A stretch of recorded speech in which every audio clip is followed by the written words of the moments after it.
kelas D akan mereview buku yang berjudul The First Industrial Revolution karya Phyllis Dean. Bukunya seperti ini ya.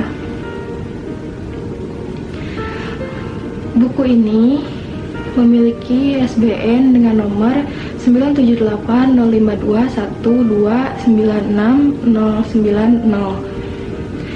Buku ini berbahasa Inggris dengan penerbit Perth University Cambridge edisi kedua pada tanggal 22 Februari 2010. Buku ini memiliki berat 14,8 ons dan dengan jumlah halaman 332 halaman. Buku ini memiliki rating 4,4 dari 5 bintang di Amazon. Bab pertama yakni starting point. Bab ini diawali dengan beberapa pendapat dari para ahli seperti Profesor Hoffman, ekonom dari Jerman, Profesor Verosov, dan lainnya. Mereka berpendapat bahwa Inggris mengalami pertumbuhan industri dan ekonomi yang sangat pesat dan berkelanjutan. Revolusi industri pertama menjadi perhatian karena hal ini mewakili awal yang spontan dari proses yang menciptakan masyarakat makmur saat ini. Menjadi sebuah cara untuk keluar dari kemiskinan karena masyarakat praindustri ini mendekatkan pada kemiskinan dan lambatnya laju perkembangan ekonomi, angkatan kerja yang tidak terampil dan tidak terspesialisasi, serta kesenjangan antar wilayah yakni perbedaan besar dalam standar hidup atau standar ekonomi. Salah satu cara untuk mengukur kemiskinan pada skala nasional adalah dengan menyatakannya dalam data pendapatan nasional. Pendapatan nasional suatu negara mewakili jumlah total barang dan jasa yang dibeli atau diproduksi oleh masyarakat pada tahun tertentu. Dalam buku ini juga terdapat skema tabel pengeluaran pendapat keluarga di Inggris pada tahun 1688 yang diambil oleh Gregory King. Bab 2, The Demographic Revolution. Bab ini menjelaskan pada adanya pertumbuhan populasi yang signifikan di Inggris dibandingkan dengan tahun praindustri. Bab ini menjelaskan adanya pertumbuhan populasi yang signifikan di wilayah Inggris dibandingkan pada masa praindustri. Buku ini menjelaskan faktor-faktor yang mempengaruhi peningkatan populasi dan penurunan angka kematian akibat perbaikan sanitasi, kesehatan masyarakat, dan meningkatnya angka kelahiran. Selain itu, dalam buku ini disebutkan adanya migrasi besar-besaran dari desa ke kota industri yang menciptakan urban baru dan memperluas infrastruktur. Perubahan demografis ini berpengaruh pada peningkatan tenaga kerja yang tersedia untuk industri baru yang akan mempercepat industrialisasi. Bab 3, The Agricultural Revolution. Pada bab ini disebutkan bahwa adanya inovasi di bidang pertanian dengan rotasi tanaman yang lebih efisien seperti sistem no-fork yang menggantikan sistem 3 ladang tradisional. Selain itu, adanya penggunaan alat pertanian yang lebih maju dalam sistem pembajakan dan penanaman bibit yang menggunakan tenaga kuda untuk menggantikan tenaga manusia. Pengaruh peningkatan panen mempengaruhi peningkatan populasi dan urbanisasi. Ketersediaan pangan yang lebih stabil dan murah akan mendukung pertumbuhan ekonomi dan penduduk. Bab 4, The Commercial Revolution. Pasar domestik dan internasional berkembang pesat pada era ini. Ekspansi pasar didukung oleh peningkatan jaringan industri dan transportasi. Inggris memperluas jaringan industrinya terutama dengan koloni-koloni Inggris yang menyediakan bahan mentah dan menjadi pasar untuk produksi manufaktur Inggris. Kemajuan dalam sistem keuangan termasuk perkembangan dari bank penyedia modal untuk investasi dalam industri. Perdagangan menjadi kunci dari pertukaran informasi dan inovasi. Pedagang juga seringkali menjadi investor dan pendukung bagi proyek baru atau industri yang baru. Saya telah meringkas bab 5, yaitu The Transport Revolution, berupa industri utama yang mendorong terjadinya revolusi industri di Inggris ialah pertambangan batu bara, produksi besi, dan tekstil kapas. Industri-industri ini mempunyai dampak yang signifikan terhadap perekonomian secara keseluruhan dengan menyediakan bahan mentah yang diperlukan untuk pertumbuhan industri, menciptakan lapangan kerja, dan meningkatkan tingkat produktivitas. Salah satu perbedaan paling signifikan antara ekonomi pra-industri dengan ekonomi industri ialah bahwa ekonomi industri memiliki stok modal yang lebih besar. Dengan kata lain, setiap anggota tenaga kerja industri memiliki stok modal yang lebih besar. Dengan kata lain, setiap anggota tenaga kerja memiliki lebih banyak modal fisik untuk membantunya dalam proses produksi. Lalu, saya meringkas pada bab 6 dekatan industri berupa pengenalan kerangka air oleh Albright pada tahun 1769 merupakan inovasi yang signifikan merevolusi produksi kapas yang mengarahkan pada penciptaan benang katun yang kuat untuk pertama kalinya dan produksi produk baru seperti kain katun Inggris yang bukan merupakan campuran linen katun. Saya meringkas bab 7 The Iron Industry. Salah satu keunggulan khusus Inggris sebagai lokasi revolusi industri pertama adalah sumber daya besi dan batu baranya hidup berdampingan di wilayah yang sama, seringkali di dalam tambang yang sama. Biji yang digunakan saat ini hampir seluruhnya berasal dari lapisan dalam ukuran batu bara. Bahkan, pada tahun 1850 diperkirakan bahwa 95% biji besi yang digunakan ialah biji ukuran batu bara. Selama lebih dari 1 abad, setelah perkembangan pesat peleburan kokas industri berasal dari sekitar tahun 1760, hampir secara eksklusif bergantung pada sumber biji besi di dalam negeri. Meskipun kualitasnya relatif rendah, impor biji besi baru menjadi signifikan pada tahun 1870-an dan 1880-an. Selain biji besi, industri ini juga menggunakan batu kapur dan batu bara Inggris dalam jumlah besar. Industri besi merupakan faktor terpenting dalam meningkatnya permintaan batu bara pada paruh pertama abad ke-19. Dan melalui permintaan batu bara dan biji besi, hal ini menciptakan permintaan yang terkait akan fasilitas transportasi.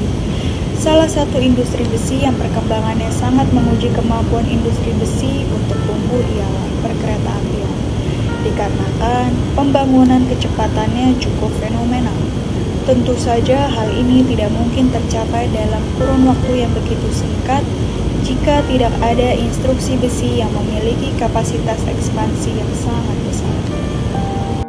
Ringkasan dari bab 8, The Source of Innovation, berupa pemeriksaan terhadap catatan sejarah negara-negara tertentu dalam kaitannya dengan lepas landas, seperti yang dirumuskan oleh Profesor Rostov, telah terbukti sangat bermanfaat dalam memfokuskan perhatian para ekonom dan sejarawan ekonomi pada diskontinuitas signifikan yang tersirat dalam fakta revolusi industri. Namun, jelas bahwa konsep lepas landas merupakan penyederhanaan dramatis yang tidak sesuai dengan upaya sistematis untuk menghubungkannya dengan fakta-fakta yang diketahui secara rinci atau memberikan kronologi yang pasti. Dalam kasus Inggris, misalnya, pemilihan periode 1783 sampai dengan 1802 sebagai periode di mana proses industrialisasi ini terjadi. Periode ini mencakup beberapa perkembangan signifikan dalam industri kapas dan besi, termasuk maniakana. Periode ini menyaksikan percepatan dalam laju pertumbuhan populasi dan yang terpenting, periode ini ditandai dengan peningkatan tajam dalam jumlah perdagangan luar negeri yang masuk dan meninggalkan pelabuhan Inggris. Namun, masing-masing perkembangan ini merupakan bagian dari suatu kontinus sejarah yang mana periode 1783 hingga 1802 tidaklah unik. Pembahasan dalam buku ini diantaranya membahas mengenai peran tenaga kerja dalam pengembangan ekonomi yang sukses. Untuk mencapai pergeseran struktur dan tingkat pertumbuhan output nasional yang merupakan bagian dari revolusi industri, diperlukan perubahan yang mendalam baik dalam kuantitas maupun kualitas angkatan kerja. Buku ini mengeksplorasi perubahan tersebut pada revolusi industri pertama dan mencoba memahami penyebab dan konsekuensinya. Buku ini juga mengidentifikasi 4 faktor utama yang menentukan pertumbuhan ekonomi, yaitu sumber daya alam, kemajuan teknis, akumulasi modal, dan peningkatan kuantitas serta kualitas pasokan tenaga kerja. Faktor pertama adalah kemampuan negara untuk memperluas sumber daya alamnya. Kemudian faktor yang kedua adalah kemajuan teknis yang memungkinkan produksi output yang lebih besar dengan input tenaga kerja dan modal yang sama. Kemudian faktor yang ketiga adalah peningkatan investasi melalui peningkatan input modal dalam proses produksi. Dan yang keempat, faktor pertumbuhan pasokan tenaga kerja. Keempat faktor ini saling terkait. Peningkatan sumber daya alam atau perubahan teknis umumnya membutuhkan peningkatan investasi dan perluasan pasokan tenaga kerja. Meskipun teknologi revolusi industri mengurangi kebutuhan tenaga kerja, peningkatan investasi dan perluasan sumber daya alam tetap membutuhkan peningkatan pasokan tenaga kerja.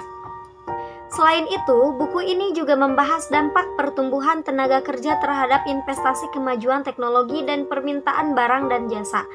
Buku ini juga memberikan gambaran tentang peran penting tenaga kerja dalam revolusi industri pertama dan bagaimana perubahan dalam pasokan tenaga kerja mempengaruhi pertumbuhan ekonomi.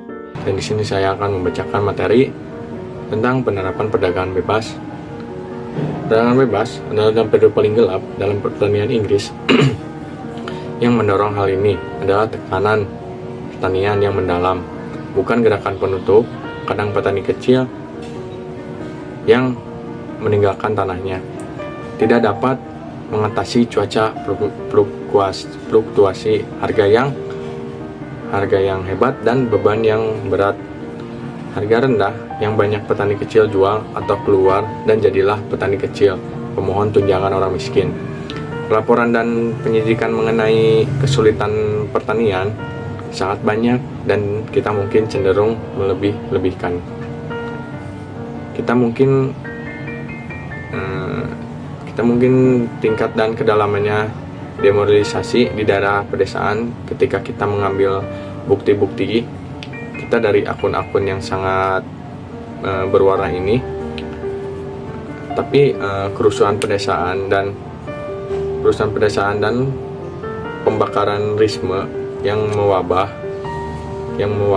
pada periode ini membenarkan pandangan tersebut bahwa moral sektor pertanian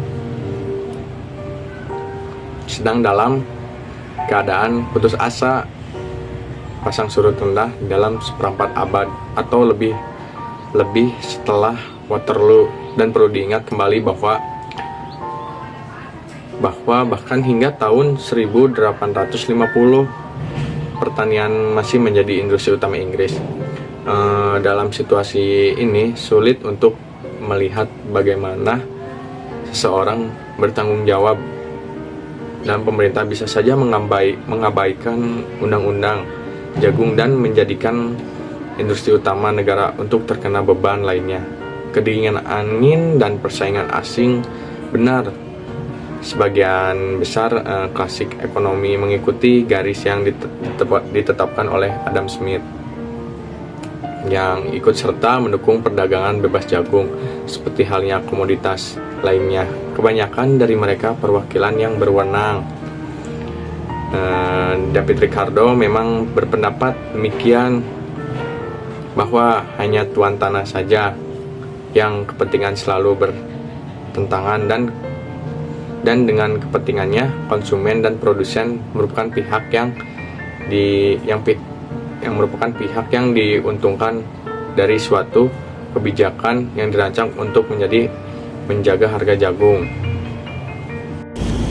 Lalu kelebihan buku dari The First Industrial Revolution karya Phyllis Day membahas tentang perubahan strategis dalam organisasi ekonomi, struktur industri, dan kemajuan teknologi yang terkait dengan revolusi industri pertama di Inggris pada tahun 1750 hingga tahun 1850. Buku ini menilai titik baik awal maupun pencapaian periode ini, menganalisis substansi transformasi ekonomi, dan mengevaluasi peran kebijakan pemerintah dan perubahan kelembagaan dalam memperlambat atau mempercepat pembangunan ekonomi. Adapun kelebihan dari buku ini yakni penulisannya dapat mudah dipahami oleh pembaca awam maupun akademisi. Selain itu, buku ini juga menerangkan beberapa aspek-aspek yang mempengaruhi industrialisasi yang terjadi di Inggris. Tapi buku ini memiliki kekurangan karena buku ini hanya terfokus pada wilayah Inggris. Dan hal yang menarik pada buku ini adalah Phyllis Dane menyertakan data statistik yang dapat memperkuat argumen dari beliau.